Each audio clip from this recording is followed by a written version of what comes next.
Welcome to a world of mystery! Stan Pines. The tax collector! You found me!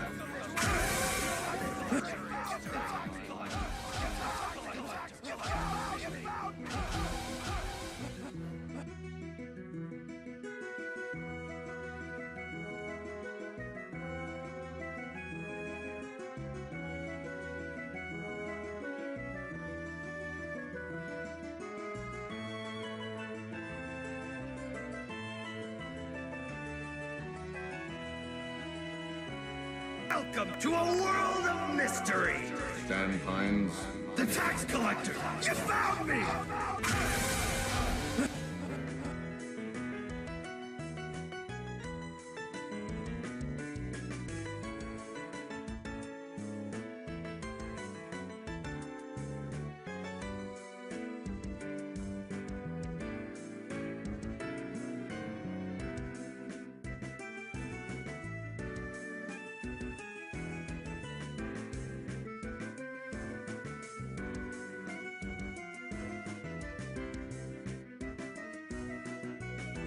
Welcome to a world of mystery! Stan Pines. The tax collector! You found me!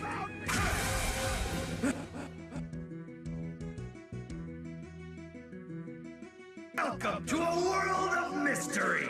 Stan Pines. The tax collector! You found me!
Welcome to a world of mystery! Stan Pines. The tax collector! You found me!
Okay, well, let's try without music and see how well this goes. It seems better now, but we'll see if that lasts. Knowing my internet, it won't. But that's okay.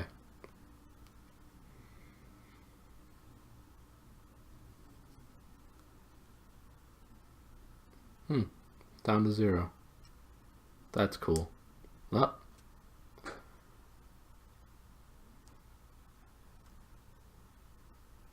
Wellity, wellity, wellity. Wellity, wellity, wellity. Hey Tom, thanks for being here. Thanks Heartless and Semi and Riddy and Toria and Shiny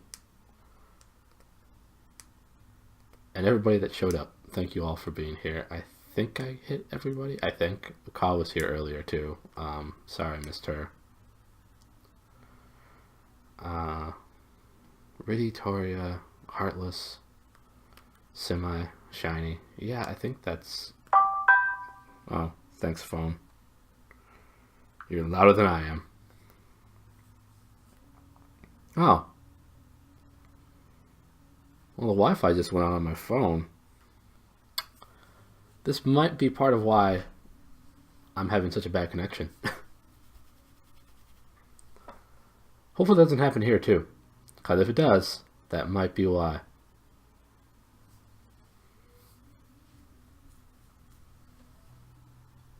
Hey Paige, how you doing? Just trying to figure some things out.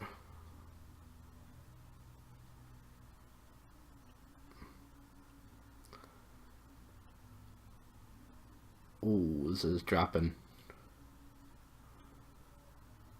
hard.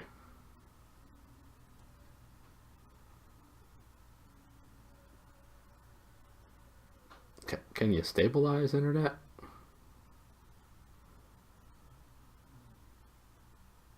And thank you for shouting out Paige. Ivy just screamed for me to come upstairs. Now I had to climb stairs. Alright, take your time, Semi.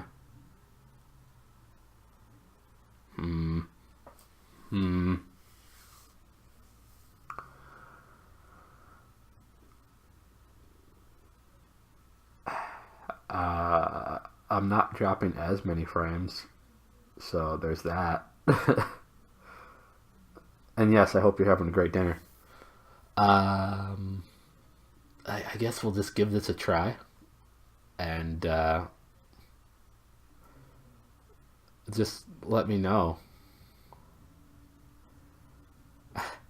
Just let me know if it's like so laggy and skippy, so peanut buttery. If it's not gonna work, because then I just have to delay this until another time when my internet decides to work for me and with me. But we'll give it a try. I'm willing to try. I just wish it would stop going to red.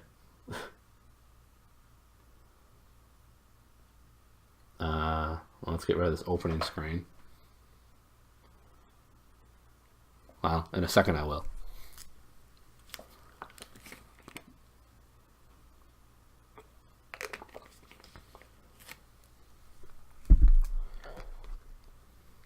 Okay, that should be like that. I'll try, but stairs, man. Stairs is the devil's primary transportation. Stairs are inherently evil. Just listen to the name, stairs. What does stairs run? What scares? And what does the devil do? He scares people. Well, can't argue with that.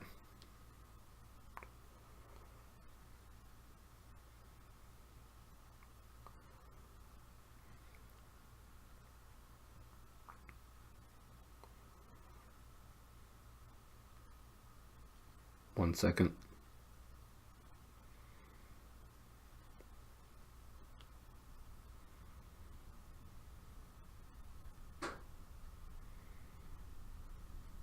Okay.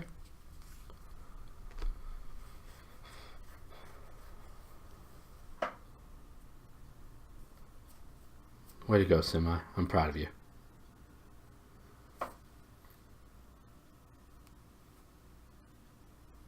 Okay. Let's see. Maybe I can fix this real quick. Maybe. No, not that. Not that one. Yeah, that's okay. I don't care about that. Let's try this. Oh, OBS. Why do you have to be such a large window that I can't even click on it? I changed nothing.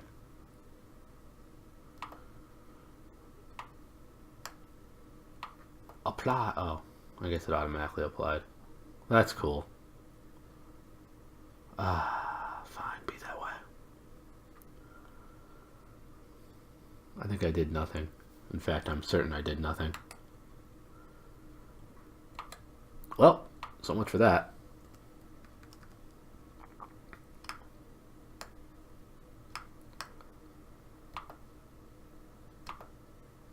Alright. Let's just give this a go and hope it is okay enough that I can make it happen. Yeah. I'm gonna get rid of this opening screen and stream soon. So that's gone. Alright. Let's try it. Hello. How are you all? I'm great. Especially since my internet's not working with me. That's always so great to see. Good to see everybody that's popped up already. Thank you all for being here.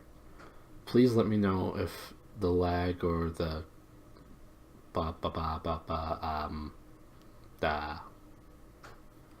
words. Hello. Buffering causes so many skips that you can't even follow the story. Because if that's the case, obviously I can't do this read stream. Hello. Thank you for the hellos and the T-highs. I appreciate it. And we're just going to get started. I hope it works. And I wish you luck in your transportation, semi. Hope it works. You probably should have bought a house in an elevator. Just saying. Or an escalator. Anyway, last time, we finished book 5 of Chronicles of Narnia. The journey of the Dusk Runner, I believe it was called. And this time we're starting, potentially, if my internet works. Internet willing. The Silver Care. Well, we'll see how good it is. I haven't read it, so I can't tell you if it's good or not. You think you're so clever, Terror. When in reality, you're really not. Whoa. There are other books? Thanks, Keegan. Your follower thing should show up. I hope. Silver chair is best chair. Thanks for being here, Keegan. Maybe it won't show up because my internet's so crappy. That's wonderful. Is everybody ready for me to try? Because I'm not even ready for me to try. Let us begin. Hello, Carly, and thank you for saying so. Ah, there it is.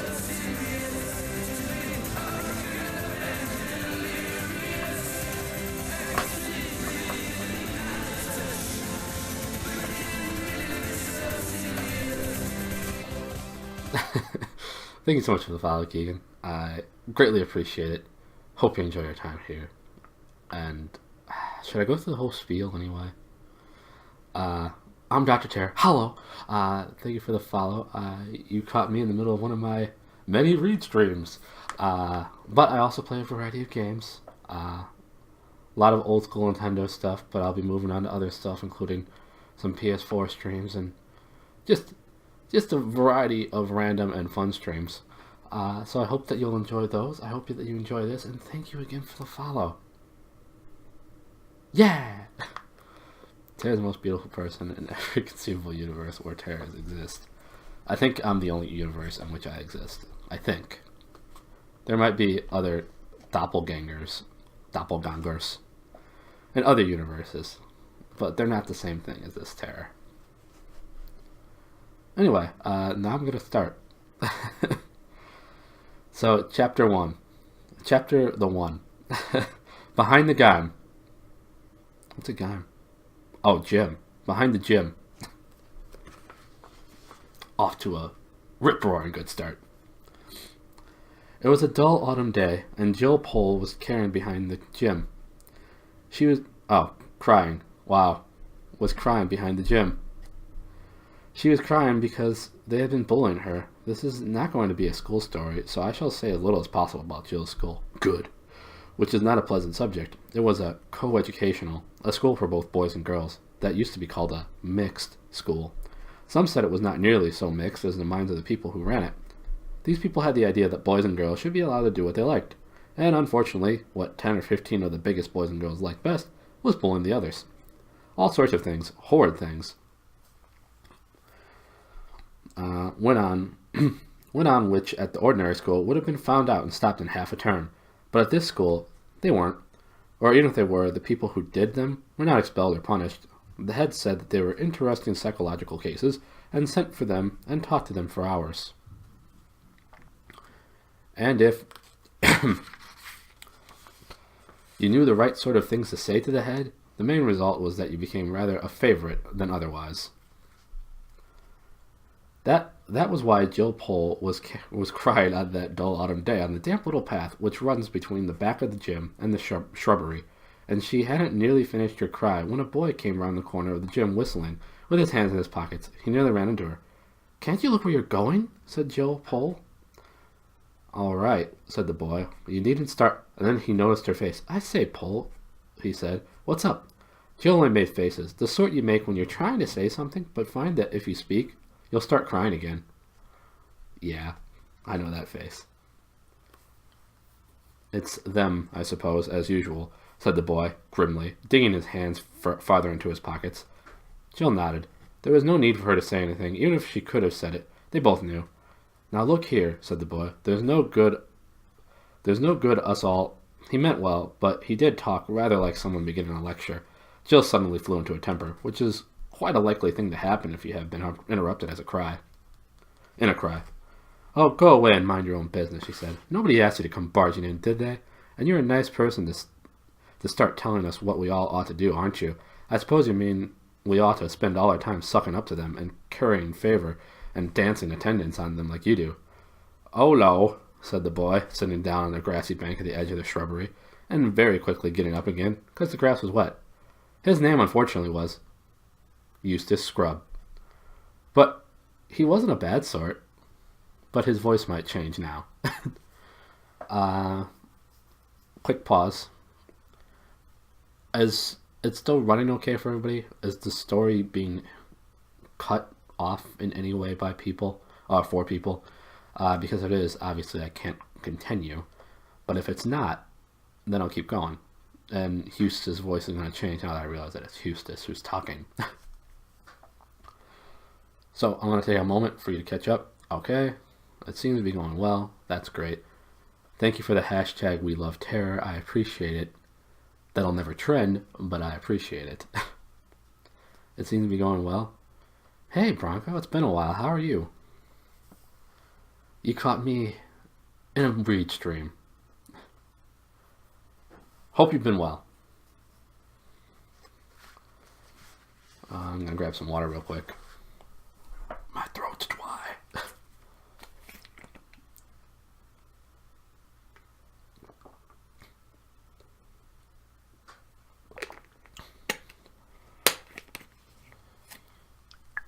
Okay, well, it seems to be going okay, at least for Riddy. I hope it's going okay for everybody else, too. I have to imagine if it's going okay for at least one person, it's going okay for a lot of people. Poor Towerthwoat. Oh, I'm doing well. What's been going on, Tara? Not too much. Just living life and seeing where it takes me. Thank you. It's not April. This is true. Anyway, I'm going to continue on with reading. I will actually not be paying as much attention to chat while I'm reading. Normally, I wouldn't have addressed anything in chat until after I finish a chapter, but since my internet's been kind of stupid tonight, I had to make sure that it was going okay. So off I go. I will address everything once I finish a chapter. Yes, I think it's good. Okay, that's good. Paul, he said, is that fair? Have I been doing anything of the sort this term? Didn't I stand up to Carter about the rabbit? And didn't I keep the secret about Spivens under torture, too? And didn't I don't know, and I don't care, sobbed Jill. Scrub saw that she wasn't quite herself yet, and very sensibly offered her a peppermint. He had one, too. Presently, Jill began to see things in a clearer light. I'm sorry, Scrub, she said presently. I wasn't fair. You've done all that this term. Then wash out last term if you can, said Eustace. I was a different chap then. Gosh, what a little tick I was. Well, honestly, you were. You think there's been a change then? Said Eustace. Why did I give him this voice? It's not only one. It's not only me, said Jill. Everyone's been saying so. They've noticed it. Eleanor Blackenston heard Adela Pennyfather talking about it in our change room yesterday. She said, someone's got hold of that Scrub kid. He's quite unmanageable this term. We shall have to attend to him next. Eustace gave a shudder. Everyone at Experiment House knew that what it was like being attended to by them. Both children were quiet for a moment. Don't mind my nervous tick. The drops dripped off the laurel leaves. Why were you so different last term? Said Jill presently. A lot of queer things happened to me in the halls, said Eustace mysteriously. What sort of things? Asked Jill. Eustace didn't say anything for quite a long time. Then he said, Look here, Pole. You and I hate this place about as much as anybody can hate anything, don't we? I know I do, said Jill. Then I really think I can trust you. Damn good of you, said Jill. Yes, but this is a really terrific secret, Pole. I say, are you good at believing things? I mean, things that everyone here would laugh at? I've never had the chance, said Jill, but I think I would be. Could you believe me if I said I'd been right out of this world, outside this world, last halls? I wouldn't know what you meant. Well, don't let's bother about worlds then. Supposing I told you I've been in a place where animals can talk and where there are enchantments and dragons and, well, all sorts of things you have in fairy tales. Scrub felt terribly awkward as he said this and got red in the face. How do you get there? Said Jill. She also felt curiously shy. The only way you can. By magic, said Eustace almost in a whisper. Yep, that was a whisper, all right. I was with two cousins of mine. We were just whisked away. They've been there before. Now they were talking in whispers. Totally whispers. Jill somehow felt it easier to believe. Then suddenly a horrible suspicion came over her, and she said, so fiercely that for a moment she looked like a tigress. If I find you've been pulling my leg, I'll never speak to you again. Never, never, never. I'm not, said Eustace. I swear I'm not. I swear by everything. When I was at school, one would have said, I swear by the Bible, but Bibles were not encouraged at Experiment House. All right, said Jill. I'll believe you. And tell nobody? What do you take me for? They were very excited as they said this, but when they had said it, and Jill looked around and saw a dull autumn sky and heard the drip of the leaves and thought of all the hopelessness of Experiment House, it was a 13-week term, and there were still 11 weeks to come, she said, but after all, what's the good? We're not there. We're here. And we jolly well can't get there. Or can we? That's what I've been wondering, said Eustace. When we came back from that place, someone said that the two Pevensey kids, that's my two cousins, could never go there again. It was their third time, you see. I suppose they've had their share, but he never said I couldn't. Surely he would have said so, unless he meant that I was to get back. And I can't help wondering, could we? Do you mean do something to make it happen? Eustace nodded. You mean we might draw a circle on the ground and write in queer letters in it and stand beside it? You mean we might draw a circle on the ground and write in queer letters in it, and stand inside it and recite charms and spells? Well, said Eustace after he thought hard for a bit, I believe that was the sort of thing I was thinking of, though I never did it. But now that it comes to the point, I have an idea that all the circles and things are rather rot. I don't think he'd like them. It would look as if it would look as if we thought that we could make him do things. But really, we can only ask him. Who is the person you keep on talking about? They call him Aslan in that place, said Eustace. What a curious name. Not half so curious as himself, said Eustace solemnly. But let's get on.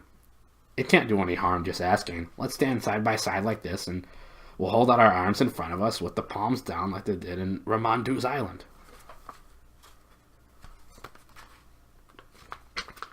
Whose island? I'll tell you about that another time, and he might like us to face the east. Let's see. Which way's the east?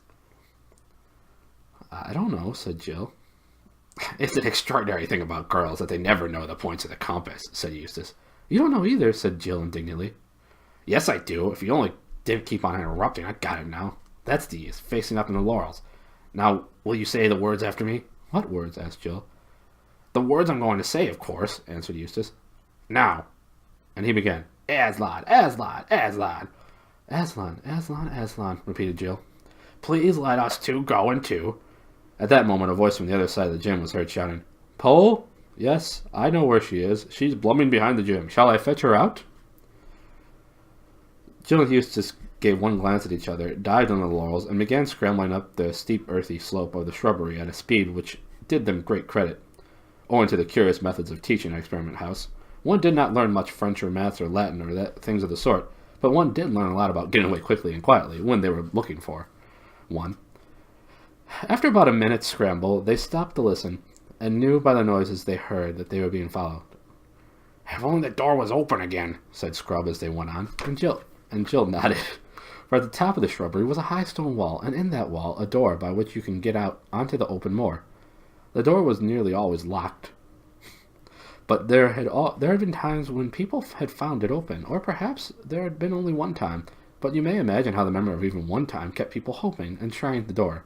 For if it should happen to be unlocked, it would be a splendid way of getting outside the school grounds without being seen. Jill and Eustace, now both very hot and very grubby from going along bent almost double under the laurels, panted up to the wall. And there was the door, shut as usual. It's sure to be no good, said Eustace with his hand on the handle, and then, oh, by gum, for the handle turned and the door opened. A moment before, both of them had meant to get through the doorway, in double quick time. If by any chance the door was not locked, but when the door actually opened, they both stood stock still, for what they saw was quite different.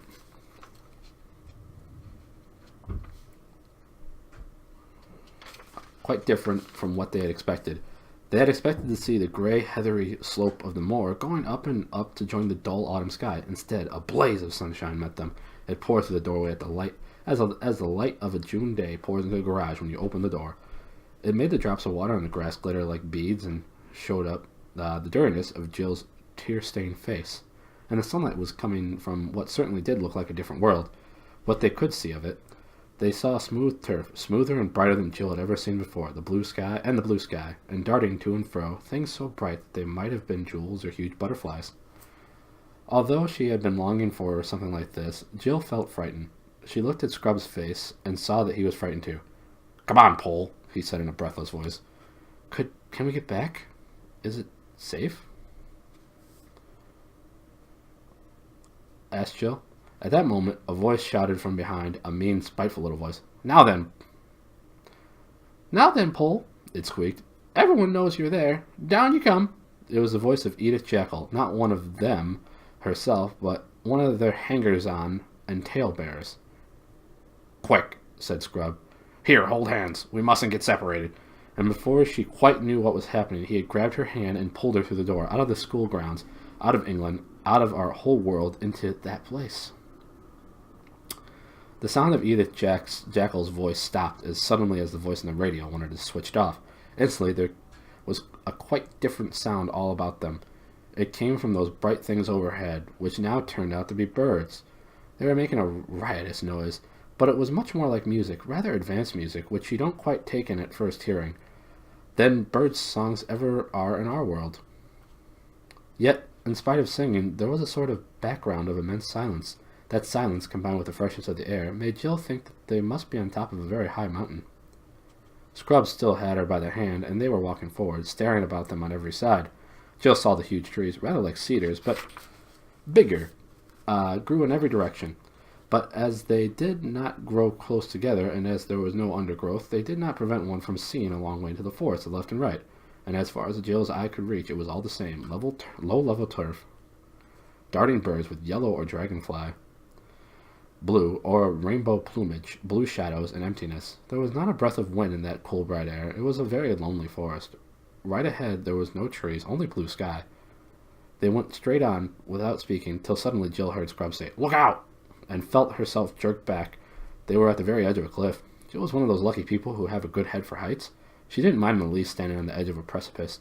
She was rather annoyed when Scrub was pulling her back. "Just as if I was a kid," she said, and she wrenched her hand out of his when she saw how very white he had turned. She despised him. "What's the matter?" she said. And to show that she was not afraid, she stood very near the edge indeed. In fact, a good deal nearer than even she liked. Then she looked down. She now realized that Scrub had some excuse for looking white, for no cliff in our world to be compared to this. Imagine yourself at the top of the very highest cliff you know, and imagine yourself looking down at the very bottom, and then imagine that the precipice goes on below that, so far again, 10 times as far, 20 times as far, and when you look down all the distance, imagine little white things that might at first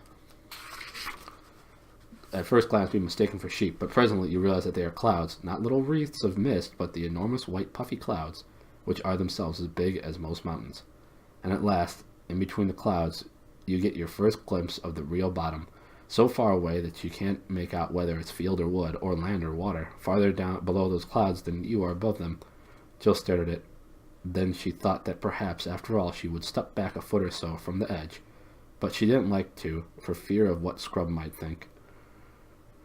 Then she suddenly decided that she didn't care what he thought, and that she would jolly well get away from the horrible edge and never laugh at anyone for not liking heights again. But then she tried to move. She found she couldn't.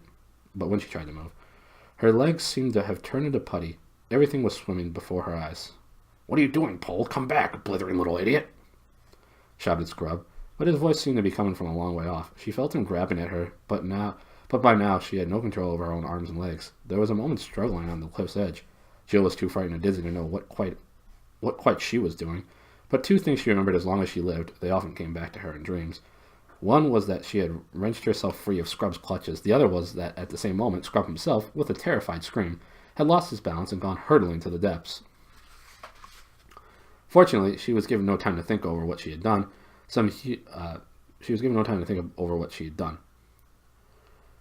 huge, brightly colored animal had rushed to the edge of the cliff. It was lying down, leaning over, and, this was the odd thing, blowing.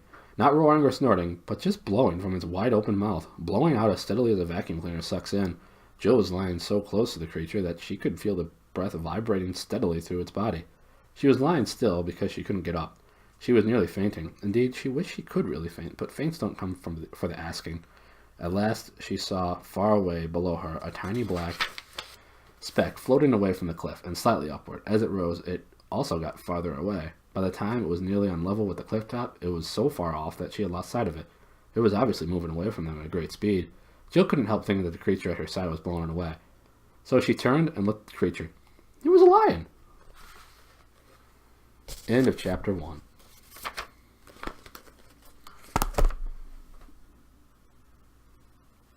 Painting.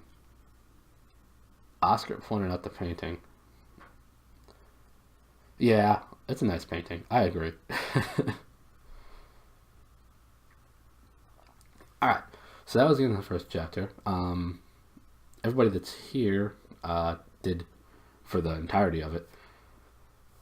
Were you able to follow it with buffering and frame drops and all that kind of stuff? I don't know how bad it was when I was reading. I hope it didn't skip over too much, if it skipped over anything. Again, I like feedback from many people, as would kindly provide it. And now I'm going to read what was said in chat after my break.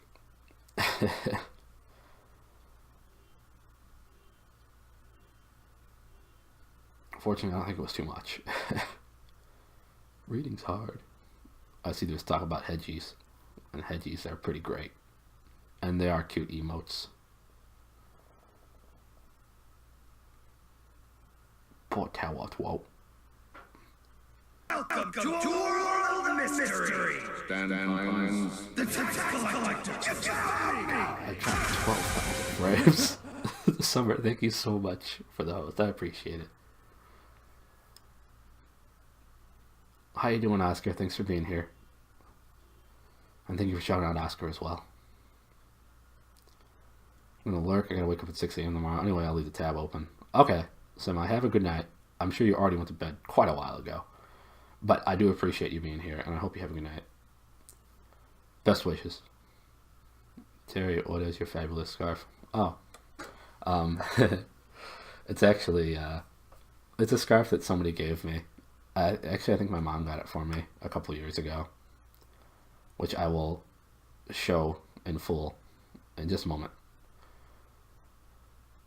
I love the painting in the top left of you, Tara. It's rather... Yeah, it's a really nice painting. I don't know where I got it from. So, probably somewhere magical. Probably Narnia. I wonder what's to eat at that place. Good question. Terrified. Feints don't come from the asking. Well done, thank you. I'm not entirely sure. My Wi-Fi is horrible. Okay. All good here. Okay, that's good. Thank you, Toria. Yes, it's good. I don't think it was too bad a delay. I heard saw almost everything. Okay, maybe it's more of a delay than anything else. Okay, thank you, Oscar. Thanks for the Spanish, very good. Hey, Raz, how you doing? Thanks. Thanks for being here. I appreciate it. And thank you for shouting out Raz. Of course, I'm good. How are you? I'm doing well. Thank you for asking. Well, Oscar, you're right. It is in fact that. My mom got it for me a couple years ago, and she liked the coloring, and she got it for me. Hi, friends. I'm lurking hardcore, but it's great to see you all, and it's great to be BUC here too. Well said. As you can see, it is in fact a John Cena scarf that my mom decided to get me a couple years ago. She liked the coloring, but I thought I liked the coloring too. But there it is in all its glory, the purple and black. Fabulous. How do I do these things? Thank you for shouting out Rob. I appreciate it. And hey, Rob, how you doing? Thanks for being here.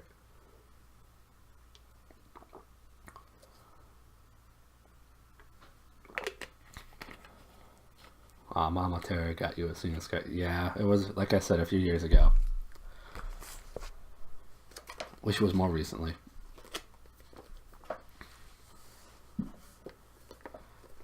Anyway, I'm glad that it's working enough that it's not ruining the experience of the story.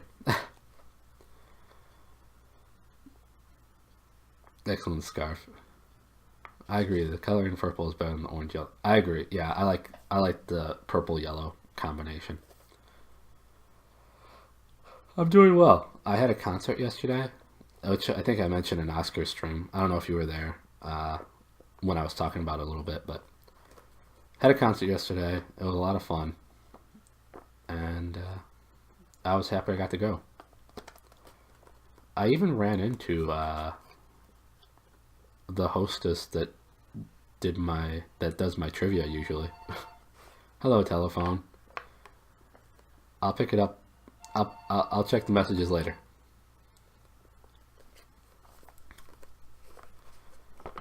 Really, if that's you calling me, I swear. Tooks will be so disappointed that she hasn't found you in my phone book yet. My puppy has taken to, for whatever reason, pulling out the yellow pages that I have, and and tearing it up. And Riddy keeps insisting that Twix is trying to find Riddy's phone number to call. House phones, what are those? I don't know. I have about 5 of them, though. You want one? Because I never answer them.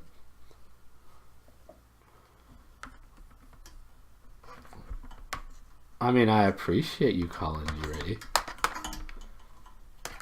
But I just don't pick up the phone that often.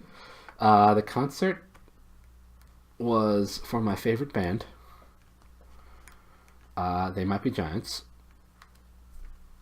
And I was very lucky to see them. They played 2 sets. So they were their own opening band, really. And they had a triple encore, too. So that was really awesome for me. And I was hopping and bopping for much of it. So I was very sore and tired after that. And yet I still stayed up till like 3 a.m. watching Oscar stream. So yeah. Yeah, my friend, the trivia hostess, she was seeing a concert not too far away, and I ran into her at the train platform, and she told me about trivia last week because I missed it, and she even gave me a final question, which I thought was kind of interesting, and I did get it right, of course, when I have no pressure on me at all.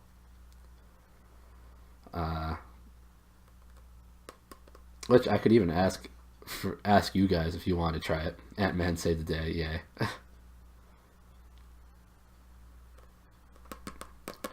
That's good. That's good. I'm glad Ant-Man saved the day. Way to go, Paul Rudd. But yeah.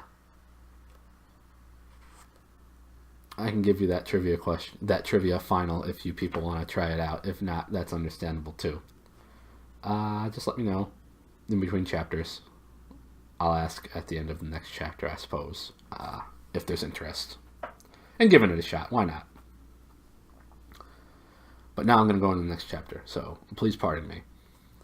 I'm always so tired from concerts, but can never seem to fall asleep right away when I get... Yeah, I feel ya. You still got some sort of adrenaline and some sort of rush going on. So I think that's just part of it. Anyway, chapter 2.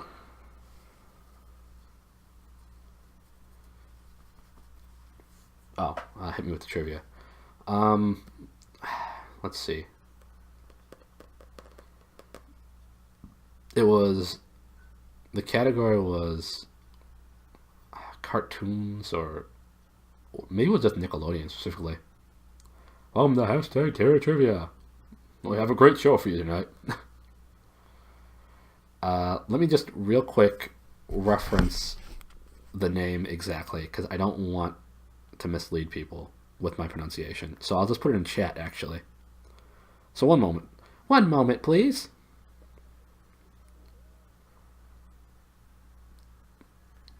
Being rude.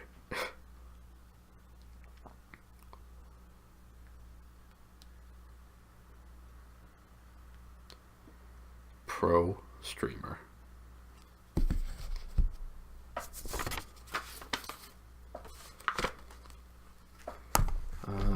By the way, Ready Angel says, tell you a few vouchers for me being evil so I can be in your club, please. Okay, I'll say hop on the stairs. Okay, so here we go.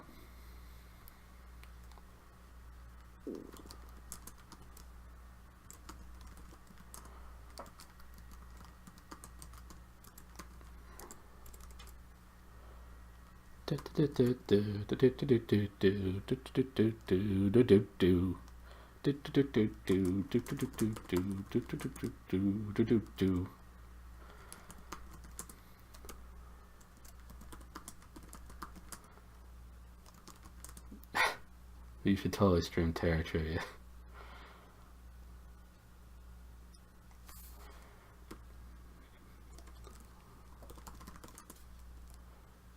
Uh-oh.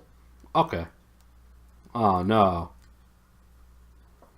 What did I do? Well, that's interesting. Oh, okay. You want to play that game? My bad. Give me 1 second. I accidentally copy and pasted something. Da, da, da, da.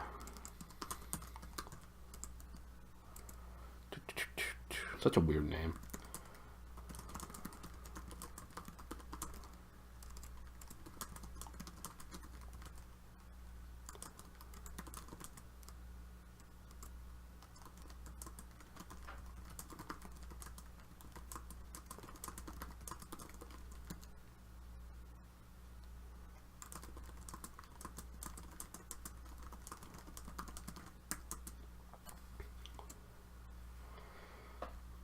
Okay.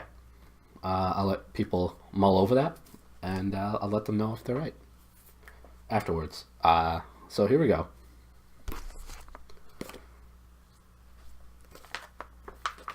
You'll be happy to know that I got it right. So, and normally it's only about 2 minutes. I'll also let you know that that the animation styles are apparently similar. So I'll take a look after I finish the chapter, and you can mull it over. So here we go. Chapter 2.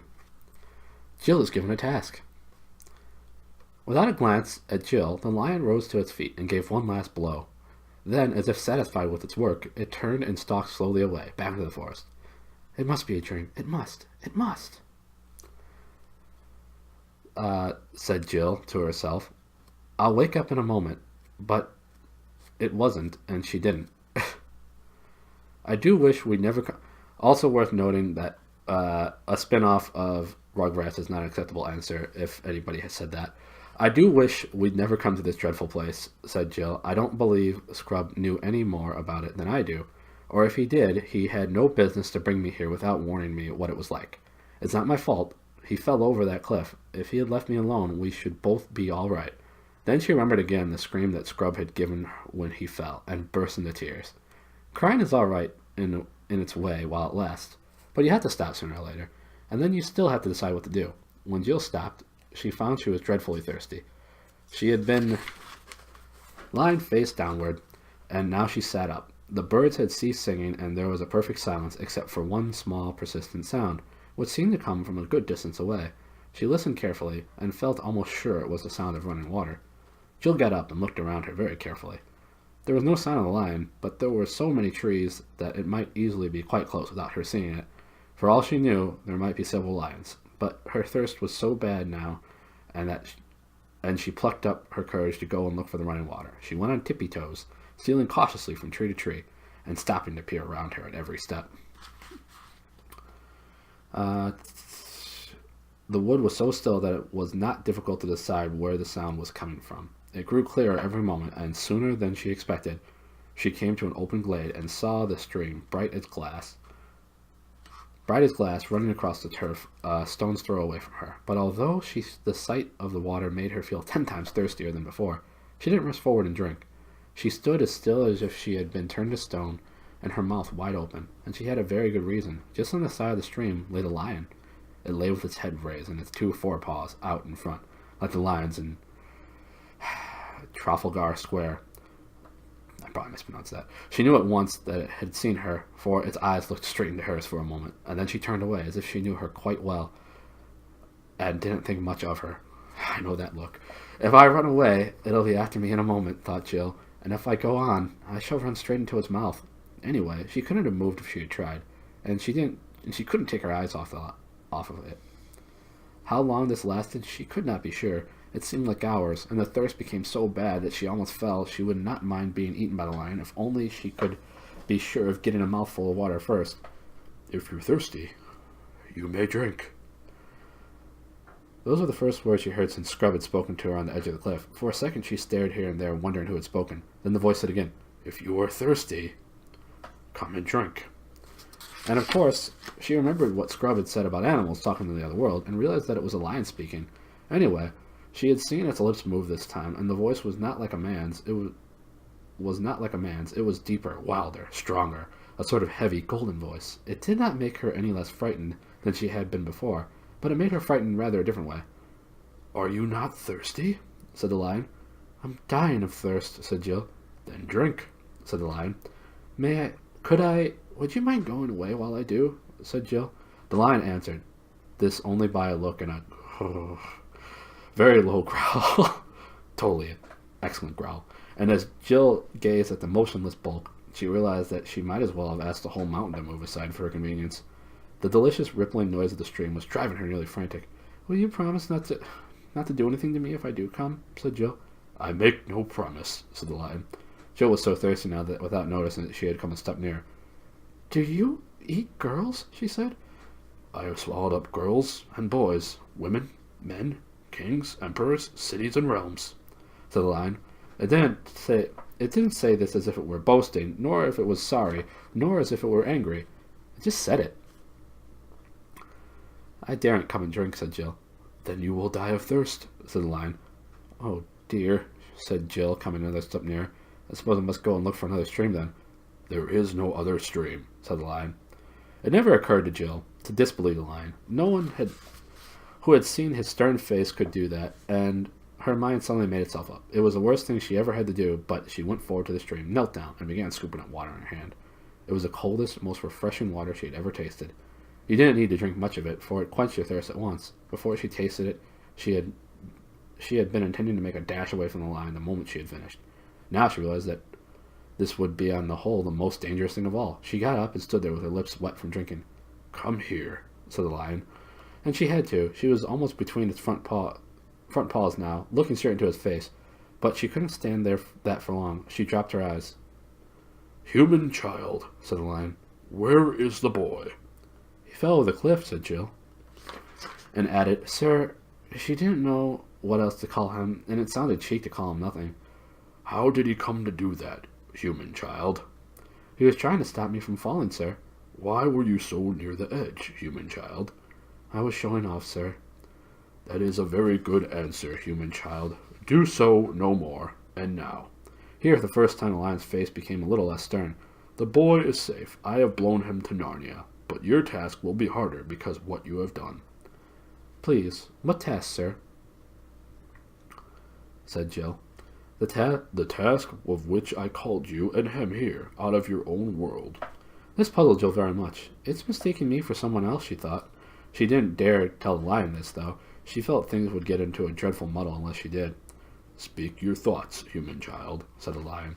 I was wondering, could there be some mistake? Because nobody called me and Scrub, It was we who asked to come here. Scrub said that we were to call to somebody. It was a name I wouldn't know, and perhaps the somebody would let us in, and we did, and then we found the door open. You would not have called to me unless I had been calling to you, said the lion. Then you are somebody, sir? Said Jill. I am, and now hear your task. Far from here, in the land of Narnia, there lives an aged king, who is sad because he has no prince of his blood to be king after him.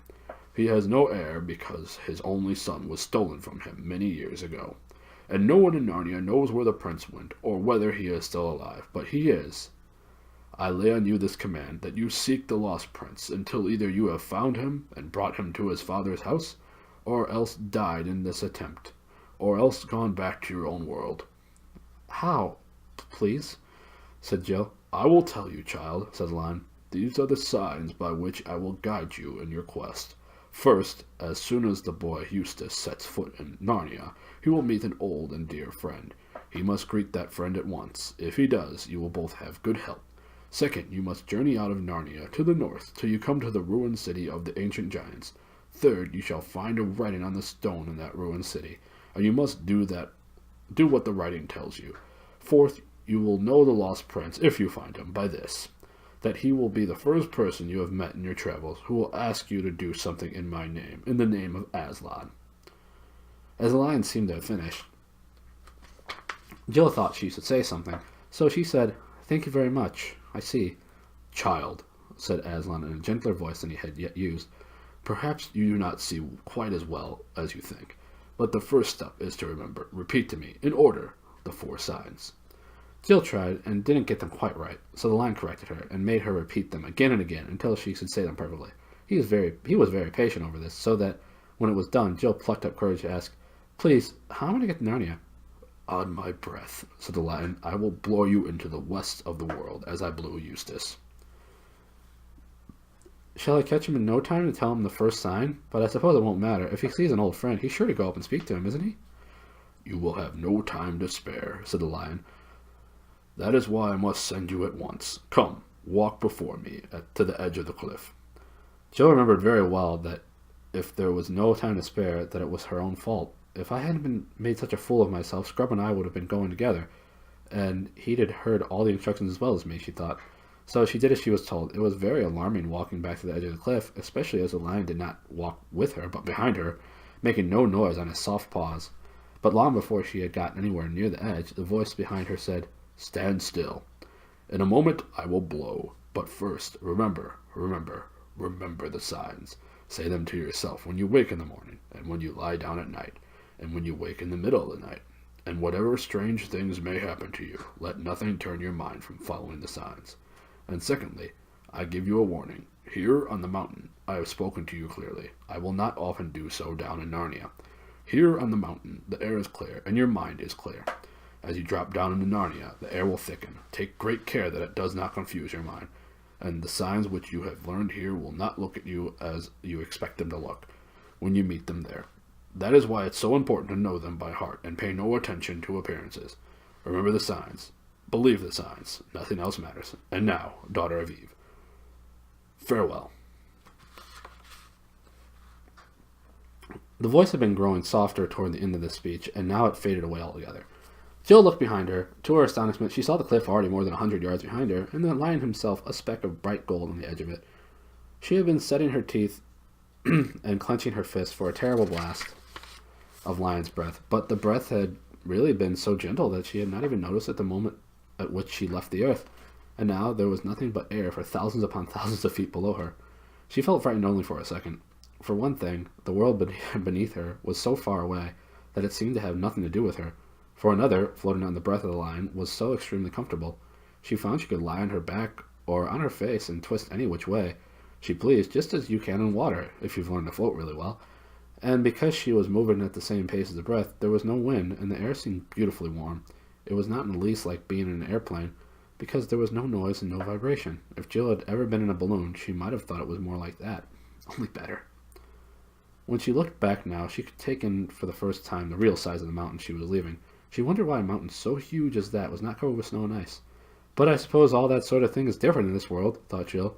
Then she looked below her, but she was so high that she couldn't make out whether she was floating over land or sea, nor what speed she was going at. By Jove, the signs, said Jill suddenly. I'd better repeat them. She was in a panic for a second or two, but she found she could still say them all correctly. So that's all right, she said, and lay back on the air as if it was a sofa, with a sigh of contentment. Well, I do declare, said Jill to herself some hours later. I've been asleep. Fancy sleeping on air. I wonder if anyone's done it before. I don't suppose they have. Oh, bother. Scrub probably has. On the same journey a little bit before me. Let's see what it looks like down below. What it looked like was an enormous, very dark blue plain. There was no hills to be seen, but there were biggish white things moving slowly across it. Those must be clouds, she thought, but far bigger than the ones we saw from the cliff. I suppose they're bigger because they're nearer. I must be getting lower. Bother the sun. The sun, which had been high overhead when she began the journey, was now getting into her eyes. This meant that it was getting lower, ahead of her. Scrub was quite right in saying that Jill, I don't know about girls in general, didn't think much about the points of the compass.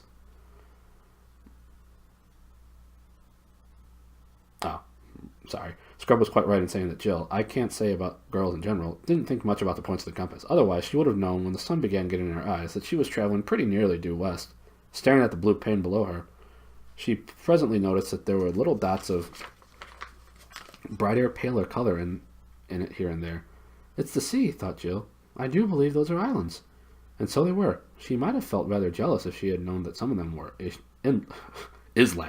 islands, which Scrub had seen from a ship's deck and even landed on, but she didn't know this.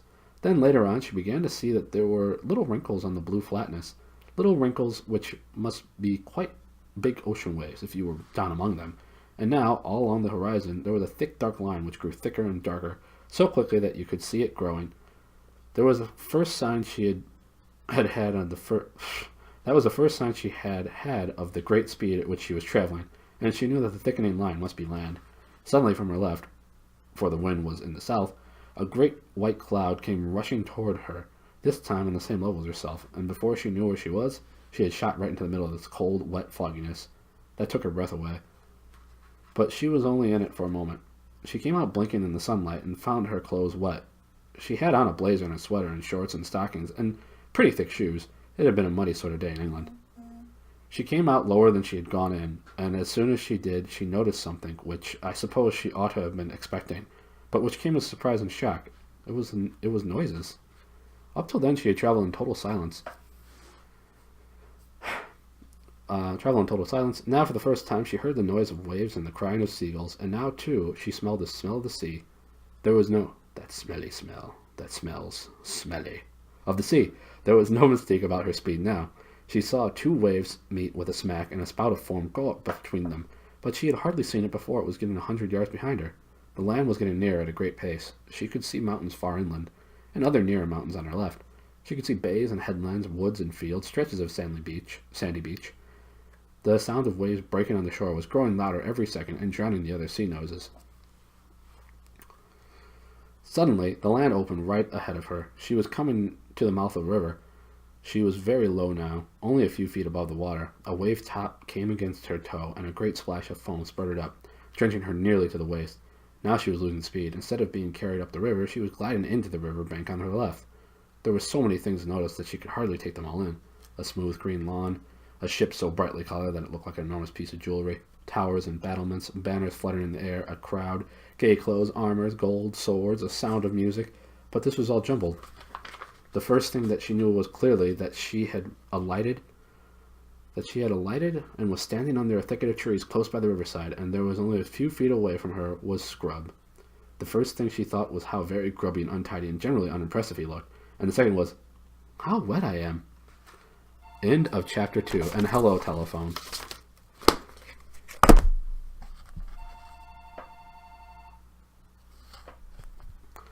All right.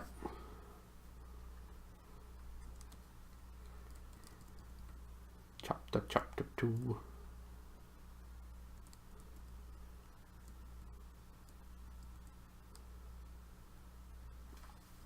My guesses are angry beavers and rocket power. Let's see. Can always spot me in the dark clothes in the shadows. Be right back for real. Okay, Paige, I hope you had a safe be right back, and I'll see you when you return, if you haven't already returned. All grown up and is told by Ginger. All frown up is cheating. Well done, Tara. Grown up. Oh god, that's a long time since I've seen a cartoon like that. All frown up. HS would know all about cheating as per her, I guess TOS is Town of Salem. Dang. Were you all playing Town of Salem earlier? I know Wild Thornberry was one of them, but I don't know what the other one would be. That's all I got. I'm tired. You accused me wrongly. I had no choice. I had to do what was necessary, not necessarily what was right. Terrible joke. So I know you're wrong. I never make terrible jokes. Flower Hour is a game I do enjoy. I see this is what what HS was telling me to neglect reading. Hi, I'm Rob. I'm the mayor. When the mayor already was real. So, because we were talking about Nickelodeon cartoons, because of me, I think that Rob should cosplay as the mayor of Bluffington from Doug, considering the name similarities. That's just my feeling. He can be the Honorable Mayor Rob White.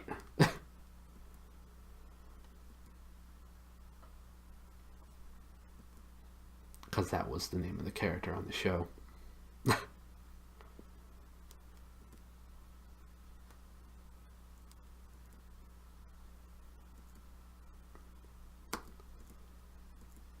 is my favorite Narnia book.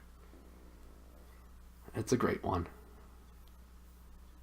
Plus, they're both a little short. You just have to dye your hair white, and you can totally pull it off too. And always talk about how you should vote for him. Vote for Rob. Just saying. I think that's brilliant. Oh, thank you. Well, here are the shows. For those still interested. The shows were As Told by Ginger, Rocket Power, Wild Thornberrys. Wild Thornberrys is possibly a gimme, considering I believe there was a crossover movie called Rugrats Go Wild, and they cross over and meet with the Wild Thornberrys. And the last one, the two I got were Wild Thornberrys and this last one, which was Real Monsters. So, there are your 4 answers. I got Wild Thornberrys and Real Monsters. So yeah, there you go. I saw multiple answers that were correct, of course, with Rocket Power and As Told by Ginger.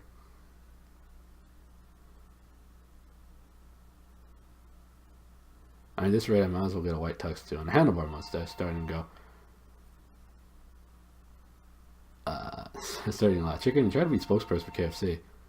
And if that fails, you can just start pretending that you're Doug Dimmadome, owner of the Dimsdale Dimmadome. Doug Dimmadome, owner of the Dimsdale Dimmadome. Pretty similar. And yes, it was like the first thing that I thought of. For some reason.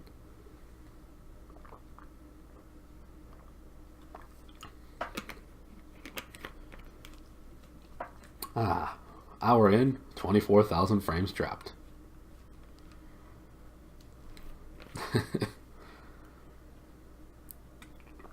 Pretty good. More to come. Yeah. Rob Dimmadome, owner of the Robsdale Dimmadome. It works. It works so well.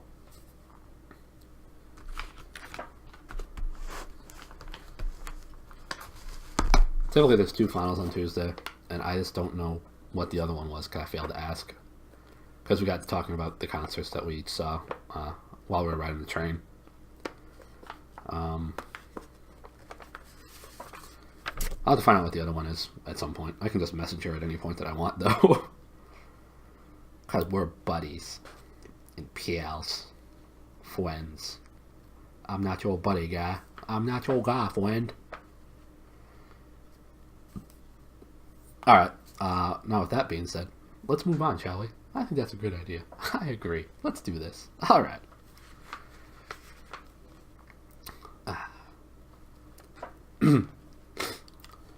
Chapter 3.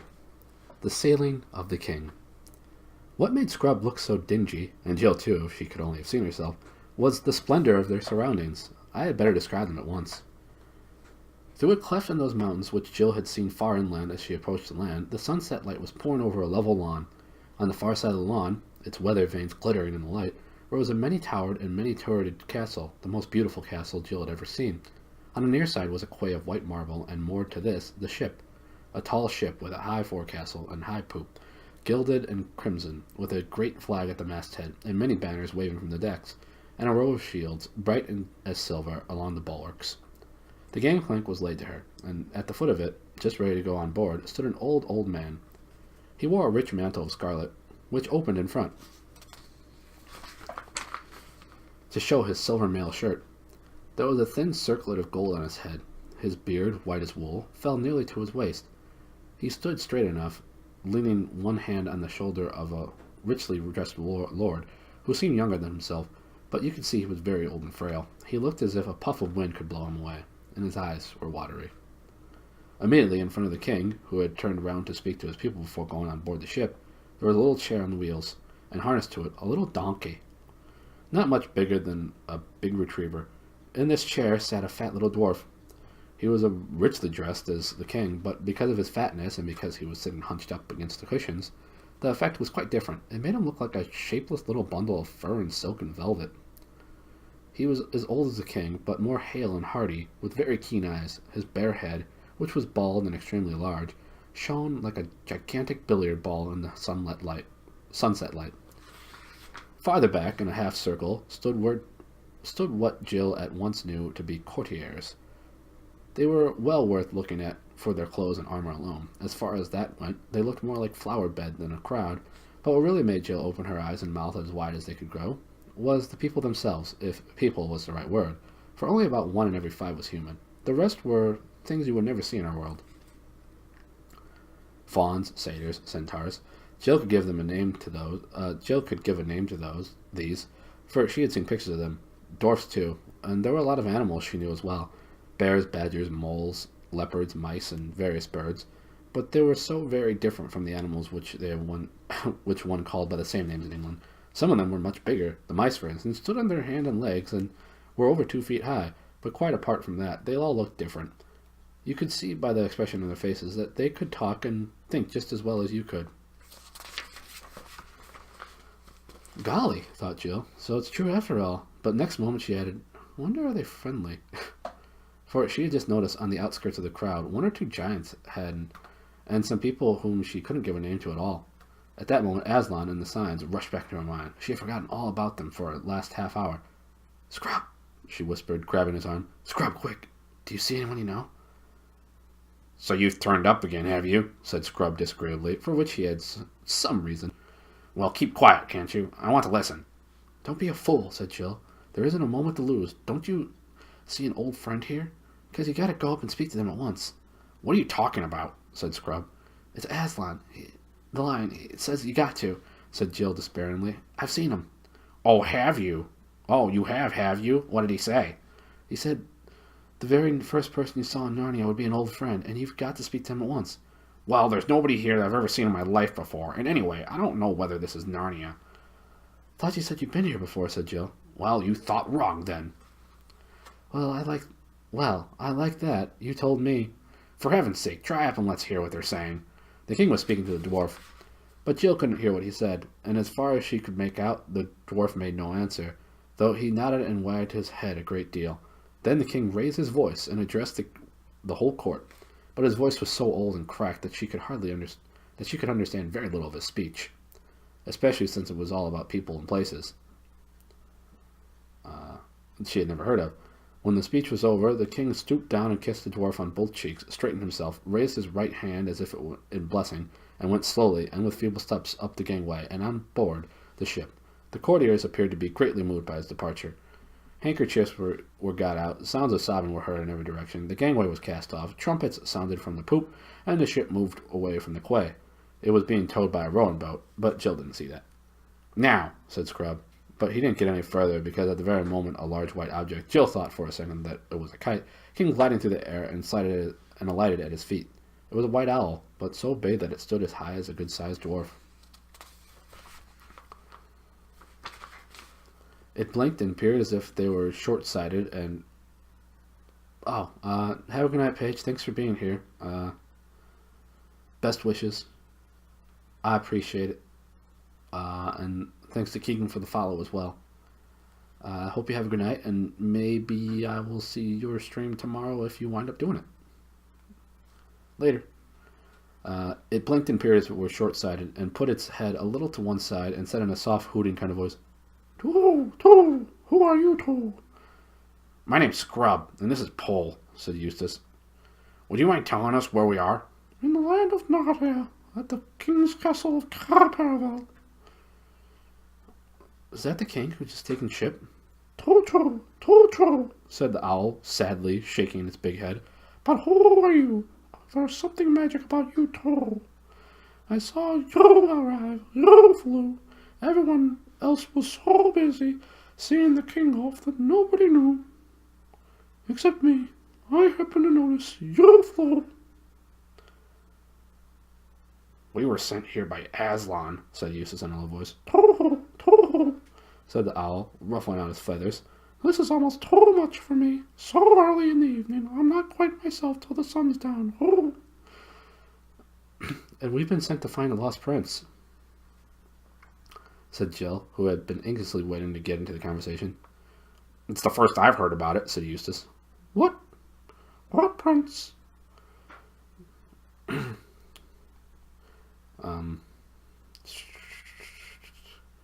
You had better come and speak to Lord Regent at once, it said.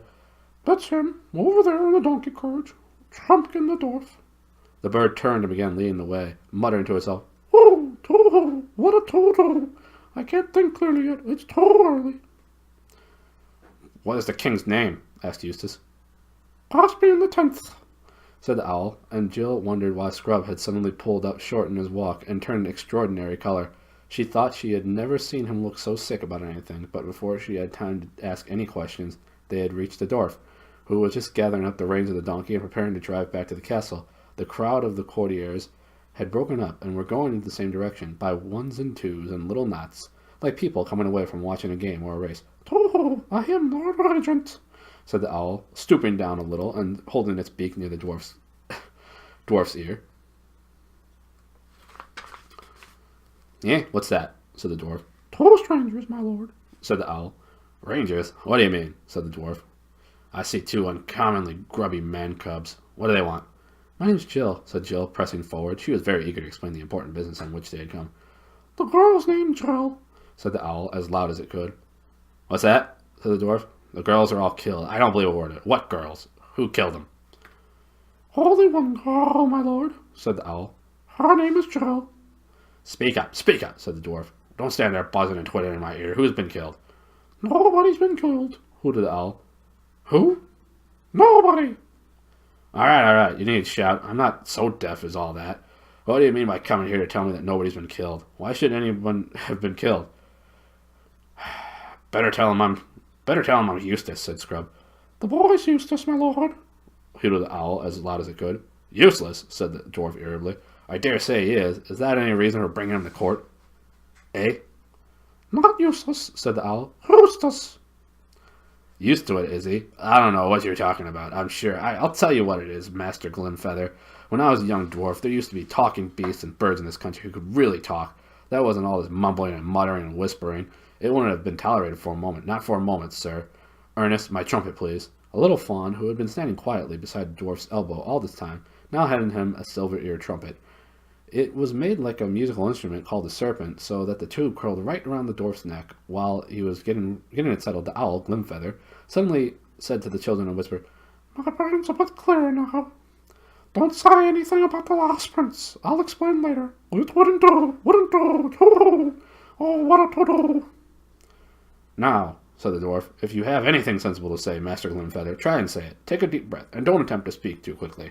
With help from the children, and in spite of a fit of coughing on the end of the dwarf, Glimfeather explained that the strangers had been sent by Aslan to visit the court of Narnia. The dwarf glanced quickly up and at them, with a new expression in his eye. Sent by the lion himself, eh? He said. And from the other place, beyond the world's end, eh? Yes, my lord, bawled Eustace in a trumpet. Son of Adam and daughter of Eve, eh? Said the dwarf. But people at the experiment house hadn't heard of Adam and Eve, so Jill and Eustace couldn't answer this. But the dwarf didn't seem to notice. Well, my dears, he said, taking first one and then the other by hand and bowing his head a little, you are very heartily welcome. If the good king, my poor master, had not this very hour set sail for 7 Isles, he would have been glad of your coming. It would have brought back his youth to him for a moment. And now it is high time for supper. You shall tell me your business in full council tomorrow morning. Master Glimfeather, see the bedchambers and suitable clothes and all else are provided for these guests in the most honorable fashion. And Glimfeather, in your ear. Here the dwarf put his mouth close to the owl's head, and no doubt intended to whisper, but, like other deaf people, he wasn't a very good judge of his own voice, and both children heard him say, see if they're properly washed. After that, the dwarf touched up his donkey, and set off toward the castle at something between a trot and a waddle. It was a very fat little beast, while the fawn, the owl, and the children followed at a rather slower pace. The sun had set, and the air was growing cool. They went across the lawn, and then through an orchard, and so to the north gate of Cair Paravel, which stood wide open. Inside they found the grassy courtyard. Lights were already showing from the window. Hello, telephone. Lights were already showing from the windows of the great hall on their right, and from a more complicated mass of buildings straight ahead. Into these the owl led them, and there was a most delightful person who was called to look after Jill. She was not much taller than Jill herself, and a good deal slenderer, but obviously full-grown, graceful as a willow, and her hair was willowy too, and there seemed to be moss in it. She brought Jill to a round room in one of the turrets, which was where a little bath sunk in the floor,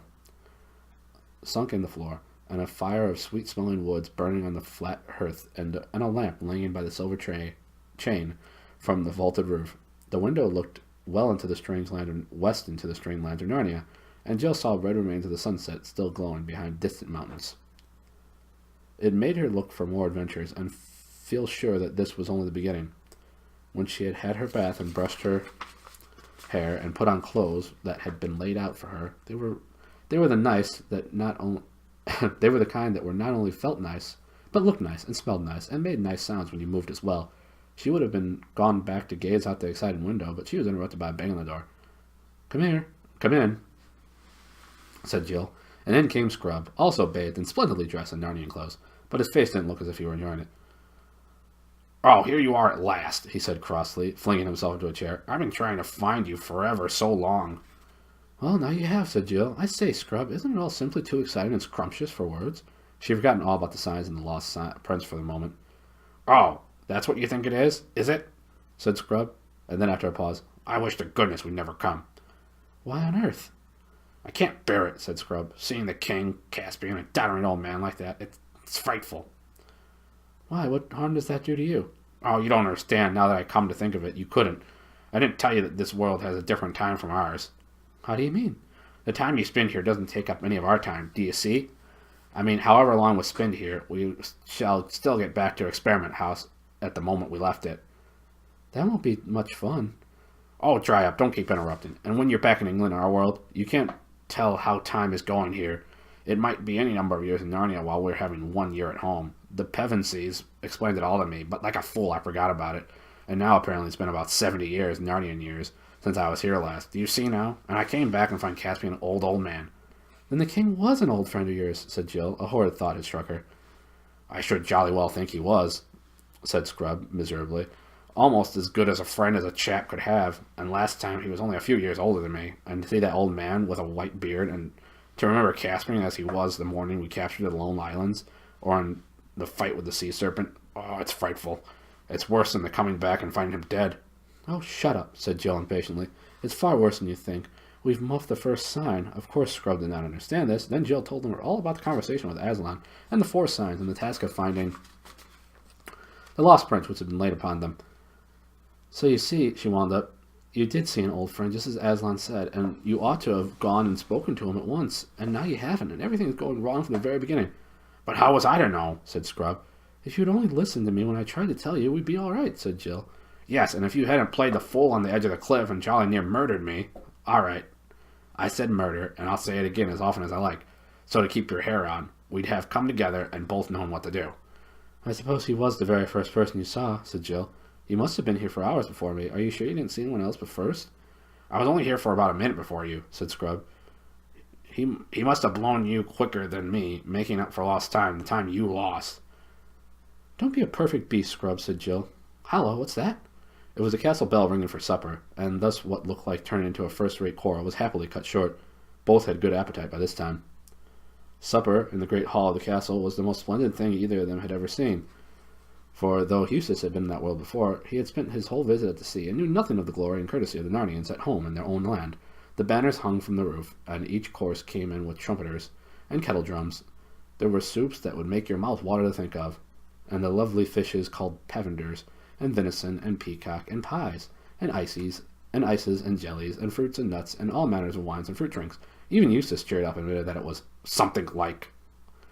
And when all the serious eating and drinking was over, a blind poet came forward and struck up the grand old tale of Prince Cor and Aravis, and the horse Bree, which he called The Horse and His Boy, and tells of an adventure that happened in Narnia and the Collarmen and the lands between in the Golden Age when Peter was High King in Cair Paravel. I haven't time to tell it now, though it was well worth hearing.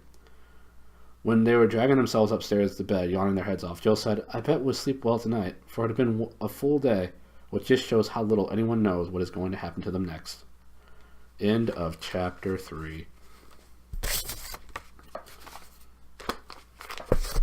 Good times.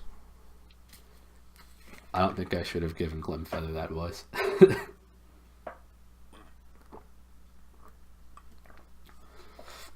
But oh well. 77-second latency. That's impressive.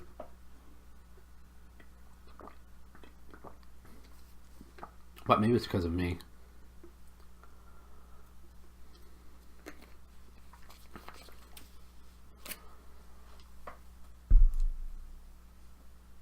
Applause for chapter 3. Thank you. I appreciate the applause. And really will enjoy joining us when you have. So that owl, I'm so glad that gave that owl that voice. Yeah, not my smartest move. But since when do I do smart things? Since never. Thank you for stream. Well, I know Paige already left, but you're welcome. Thank you for being here, Paige, as I said earlier. Trying to refresh. I wish you luck, Riddy. I wish you luck. All applause is good applause, latency or no latency.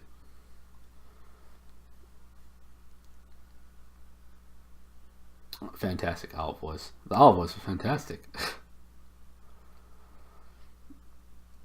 Well, I mean, I don't mind how it turned out. I just gotta keep doing it like that, and it's just gonna be annoying to my voice, I'm sure. Hello again, Caw. Howdy. Good to see ya. Hope you're doing well, despite your being so busy.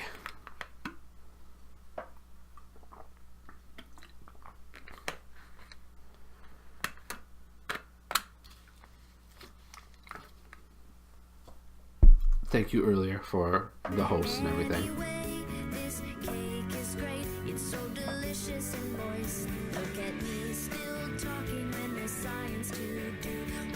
And I just realized that I had yet to actually give Caw her song. I'm good. I'm on top of things. Go me.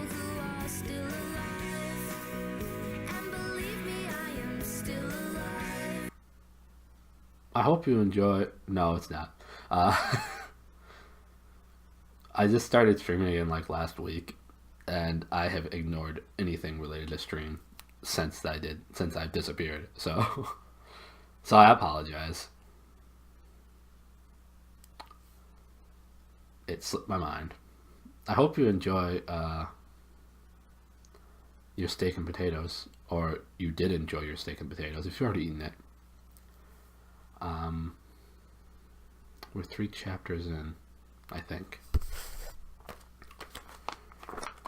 Yes. Glad I'm back, but for how long?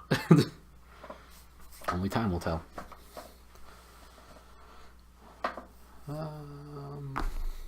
What's this? Okay, that's not important. They were very good. I'm glad. I am glad. Well, let's keep on moving on with this Reading. Keep on moving on with the Reading Railroad. This will probably be the last chapter tonight. I don't know how long it is, but I can find out real quick. If only I knew how pages worked. Excuse me. Yeah, that's fair. Chapter the 4. A Parliament of Owls. I do not like the sound of that. It's a very funny thing that the sleepier you are, the longer you take about getting to bed, especially if you're lucky enough to have a... I'm so sorry to be nerdy for a moment here, but... Alright, I'm going to see where this is going.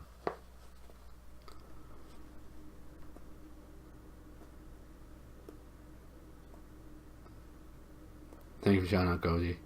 Kingdom Come Deliverance is really, truly, very, very good. If you're ever hankering for something new to play,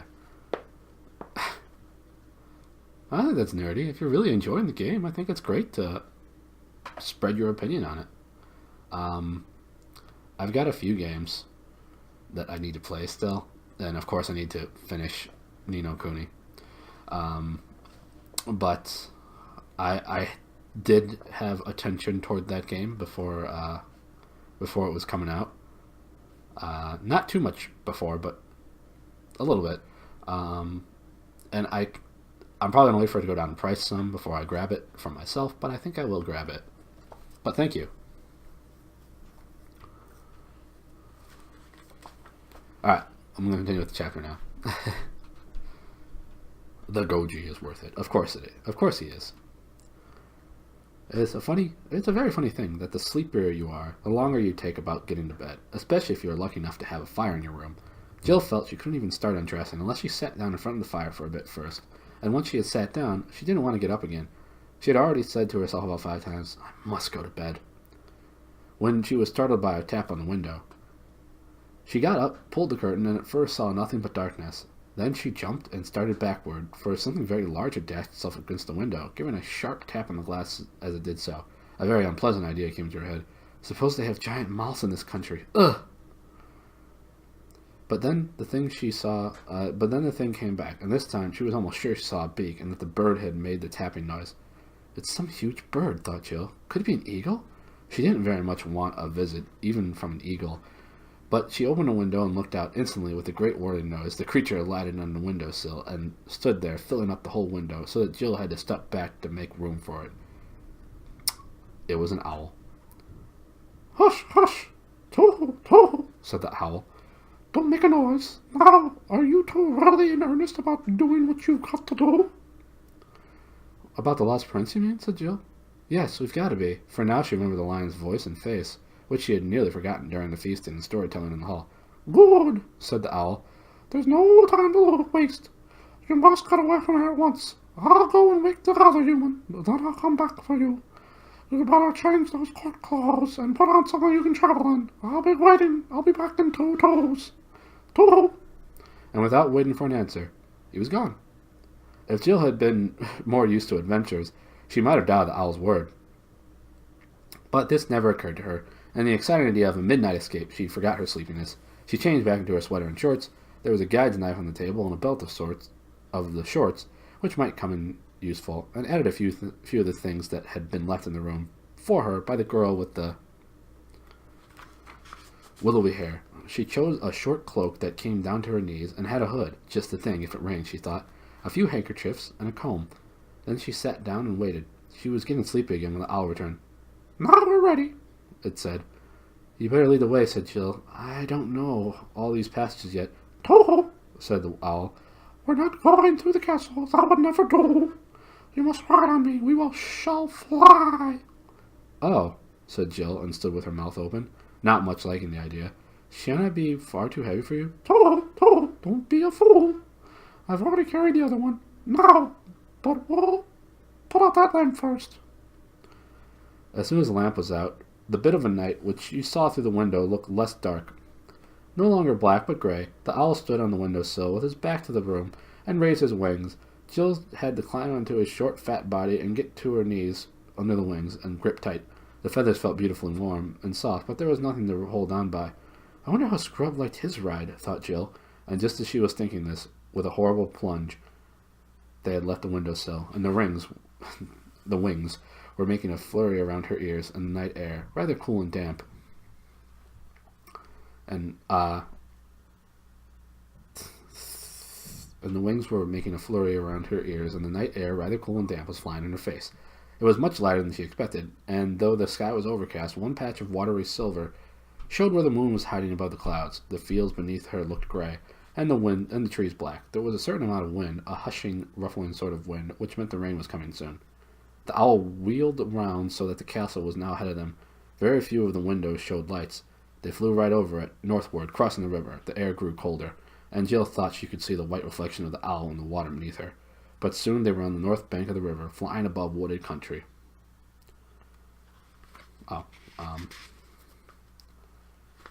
Hey Tom, thanks for coming back. Hope you're doing well. And Oscar as well. The owl snapped at something which she couldn't see. "Oh, don't, please," said Jill. "Don't jerk like that. You nearly threw me off." "I beg your pardon," said the owl. "I was just nabbing a bat. There's nothing so sustaining in a small way as a nice plump little bat. Shall I catch you one?" "No, thanks," said Jill with a shudder. He was flying a little lower now, and a large black-looking object was looming toward them. Jill had just time to see what it was, that it was a tower, a partly ruinous tower with a lot of ivy on it. She thought when she found herself ducking to avoid the archway of the window as the owl squeezed with her through the ivied cobwebby opening the fresh gray night into a dark place inside the top of the tower. It was rather fusty inside, and the moment she slipped off the owl's back, she knew, as one usually does somehow, that it was quite crowded, and when voices began saying out of the darkness from every direction, "Toho! Toho!" she knew it was crowded with owls. She was rather relieved that it was a very different voice, when a very different voice said, "Is that you, Paul? Is that you, Scrub?" said Jill. "Now," said Glimfeather, "I think we're all here. Let us hold a parliament of owls." "Toho! Toho! True for you. That's the right thing to do," said several voices.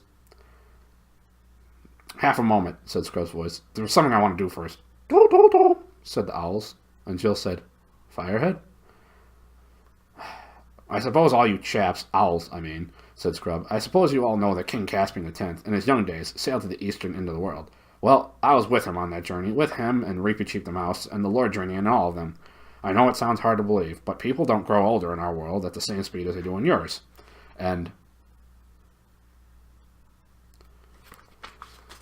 what I want to say is this, that I'm the king's man, and if the Parliament of Owls is any sort of plot against the kings, I'm having nothing to do with it." "Toho! Toho! We're all the king's owls, too," said the owls. "What's it all about, then?" said Scrub. "It's only this," said Glimfeather, "that if the Lord Regent, the dwarf Trumpkin, hears you were going to look for the lost prince, he won't let you start. He'd keep you under lock and key sooner." "Great Scott," said Scrub. "You don't mean that Trumpkin is a traitor? I used to hear a lot about him in the old days at sea, Caspian the king. I mean, trusted him absolutely." "Oh, no," said a voice. "Trumpkin's no traitor, but more than 30 champions, knights, centaurs, good giants, and all sorts, have at one time or another set out to look for the lost prince, and none of them have ever come back, and at last the king said he was going to have them all the bravest Narnians destroyed in the search for his son, and now nobody's allowed to go." "But surely he'd let us go," said Scrub, "when he knew who I was and who had sent me." "Sent both of us," put in Jill. "Yes," said Glimfeather, "I think very likely he would. But the king's away, and Trumpkin will stick to the rules. He's as true as steel, but he's deaf as a post and very papery. You could never make him see that this might be the time for making an exception to the rule." You... trying to figure out who this is talking before I...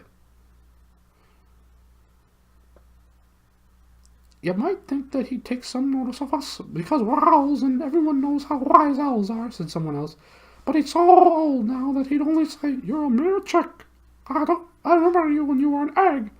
Don't come trying to teach me, sir. Crabs and crumpets.'" The owl imitated Trumpkin's voice rather well, and there was sounds of owlish laughter all around.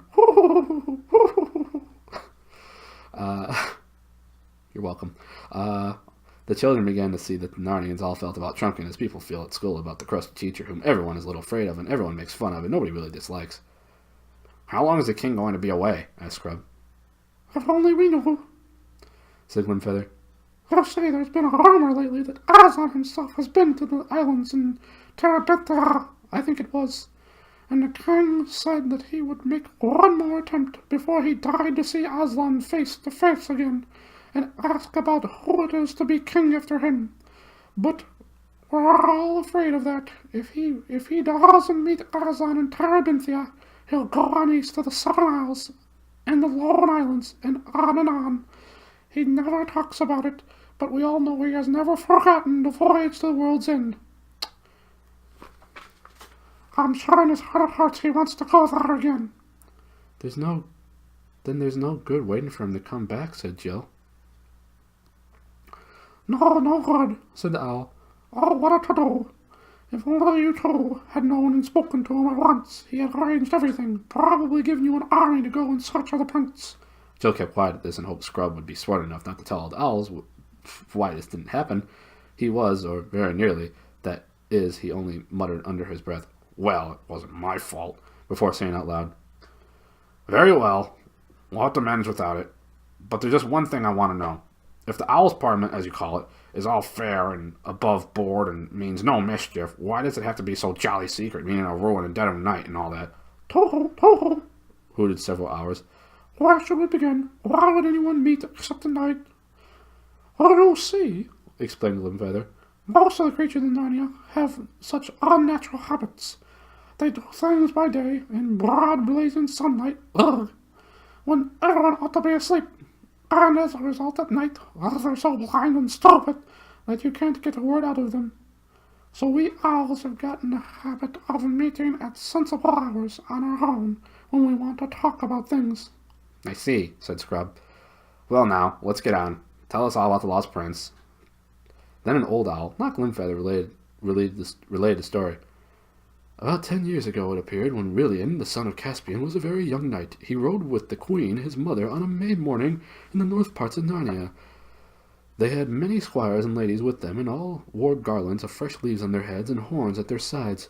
But they had no hounds with them, for they were maying, not hunting, and the warm part of the day when they came to the pleasant glade where a fountain flowed freshly out of the earth, and there they dismounted and ate and drank and were merry. After a time the queen felt sleepy, and they spread cloaks for her on a grassy bank, and Prince William, with the rest of the party, went a little way from her, and their tales and laughter might not wake her.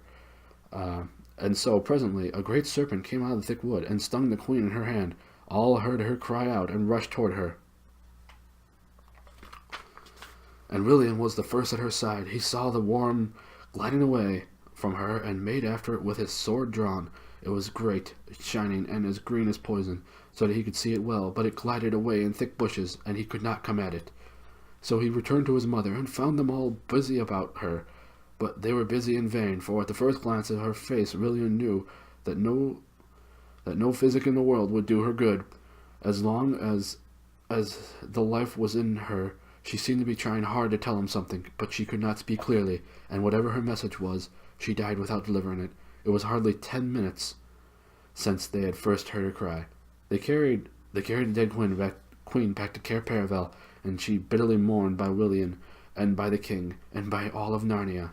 She had been a great lady, wise and gracious and happy, King Caspian's bride, whom he had brought home from the eastern end of the world, and men said that the blood of the stars flowed in her veins. The prince took her mother's death very hardly, as well he might. After that, he was always riding on the northern marches of Narnia, hunting for that venomous worm, to kill it and be avenged.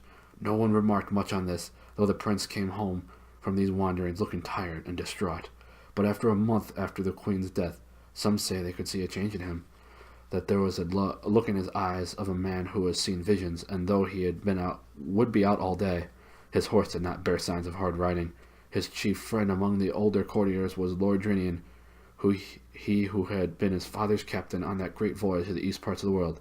One evening Drinian said to the prince, "Your Highness must soon give over seeking the worm. There is no true vengeance on a witless brute as there might be on a man.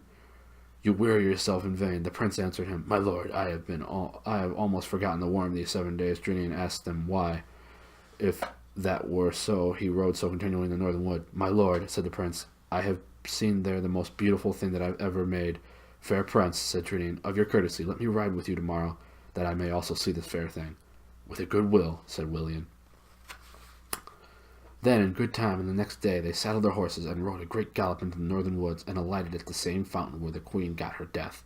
Drinian thought it was strange that the prince should choose this place of all places to linger in, and there they rested till it came to high noon, and at noon Drinian looked up and saw the most beautiful lady he'd ever seen, and she stood at the north side of the fountain, and said no word, but beckoned to the prince with her hand as if she bade him to come to her.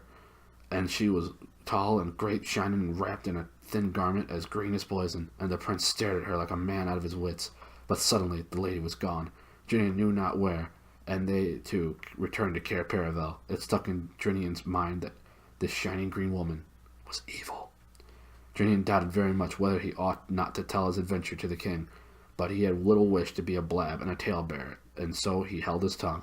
But afterward he wished he had spoken, for the next day Prince William rode out alone. That night he came not back, and from that hour no trace of him was ever found in Narnia, nor any neighboring land, and neither his horse, nor his hat, nor his cloak, nor anything else was ever found.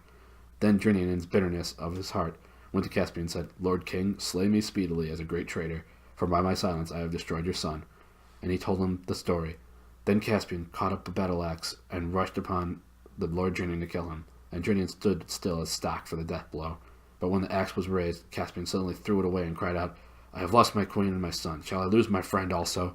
And he fell upon the Lord Drinian's neck and embraced him, and both wept, and their friendship was not broken. Such was the story of Rilian, and when it was over, Jill said, I bet the serpent and that woman were the same person. True, true, we think the same as you, hooted the owls. But we don't think she killed the prince, said Glimfeather. That has no bounds. We know she didn't, said Scrub. Aslan told Pole he was still alive somewhere. That almost makes it worse, said the oldest owl.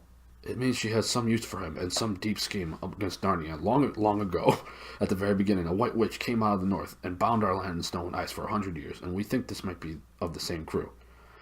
Very well, then, said Scrub. Paul and I have got to find this prince. Can you help us? Have you any clue, you two? Asked Glimfeather. Yes, said Scrub. We know we've got to go north, and we know we've got to reach the ruins of a giant city.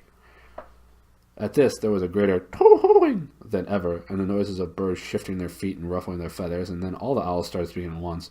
They all explained how very sorry they were that they themselves could not go with the children on their search for the lost prince. You'd want to travel by day, and we'd want to travel by night, they said. It wouldn't do.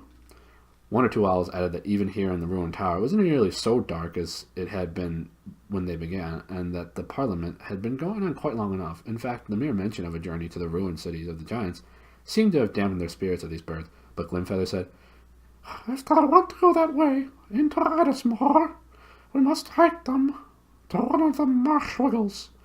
They're the only people who can help them much.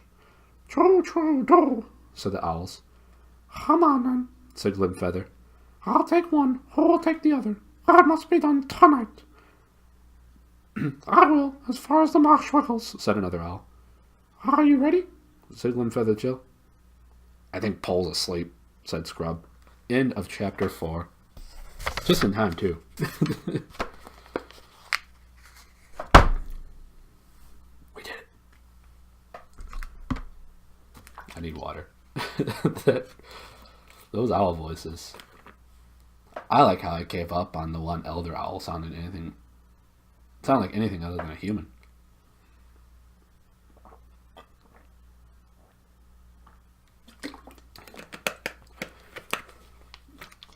Well, that's the end of the 4th chapter. I hope everything turned out okay with this stream, because this will be marking the end of it once I read through this little bit of conversation that was going on here.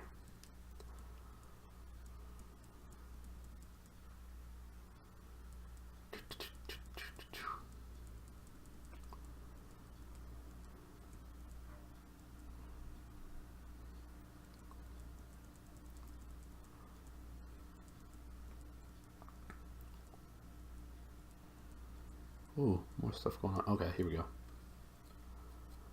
Don't tell it me. I can't read that loud.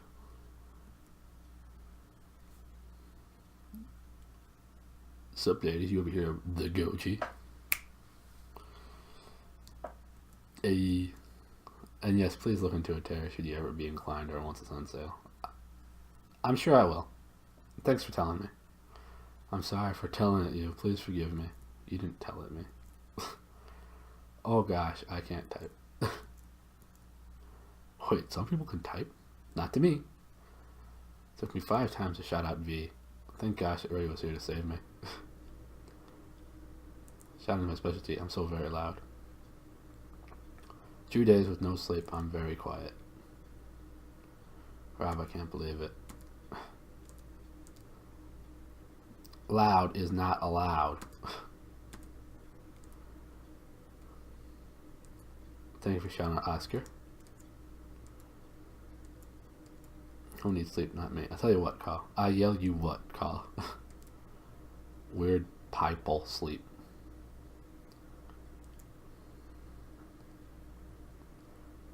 Yell me at Rob.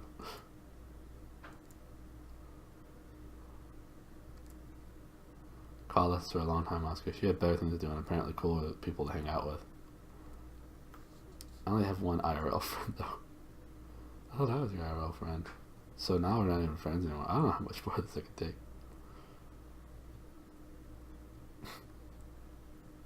Rob is having a rough night.